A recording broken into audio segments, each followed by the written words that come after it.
উপলক্ষে বাংলাদেশ জাতীয়তাবাদী তাঁতি দল বরিশাল জেলার আজকের এই আলোচনার আমাদের মাঝে উপস্থিত রয়েছেন আজকের সভার সম্মানিত সভাপতি আইনুল হাসান, রয়েছেন নবনির্বাচিত সদর উপজেলা বিএনপি সংগ্রামী আহ্বায়ক জনাব নুরুল আমিন, উপস্থিত রয়েছেন সদর উপজেলা বিএনপির সংগ্রামী সদস্য সচিব সাবেক ছাত্রনেতা আমার অত্যন্ত প্রিয় মুখ জনাব সাইফুল ইসলাম আব্বাস, উপস্থিত সম্মানিত তাঁতি দলের নেতৃবৃন্দ, আসসালামু আলাইকুম।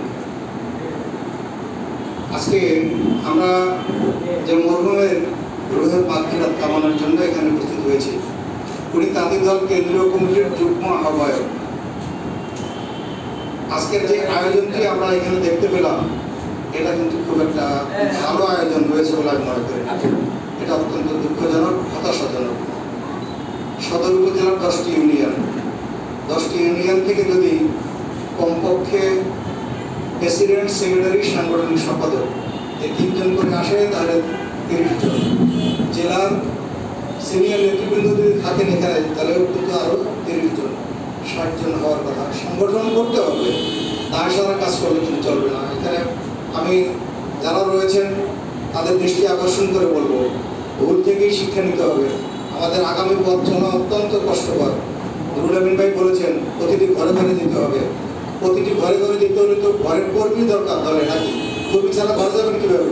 তো আপনাদের ইউনিয়নে যদি আপনাদের কর্মীই না থাকে, তাহলে আপনারা ঘরে যেতে পারবেন? সেজন্য আমরা আশা করব আপনারা আপনাদের নিজেদের সাংগঠনিক তৎপরতা বৃদ্ধি করে 10টি ইউনিয়নকে সমৃদ্ধ করবেন। আপনারা যেহেতু জেলার নেতৃবৃন্দ, আপনারা উপজেলাকে সমৃদ্ধ করবেন। শুধুমাত্র সদর উপজেলা নিয়ে ভাবলে কিন্তু চলবে না। আপনাদেরকে বাবুগঞ্জ, উদিরপুর, বাণীরপাড়া সমস্ত উপজেলাকে নিয়ে আপনাদেরকে ভাবতে হবে। আজকে আর বেশি কথা বলবো না। মরহুম রেজাউল করিম রানার বিদেহী আত্মার মাগফিরাত কামনা করছি। একই সাথে দেশনেত্রী বেগম খালেদা জিয়ার সুস্থতা কামনা করছি। আমরা মরহুম আরাফাত রহমান কুকুর বিদেহী আত্মার মাগফিরাত কামনা করছি।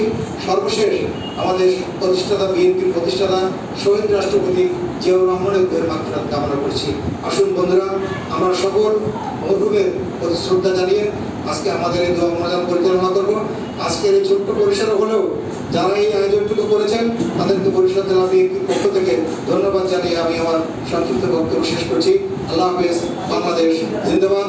জাতীয়তাবাদী তাঁতি দল জিন্দাবাদ।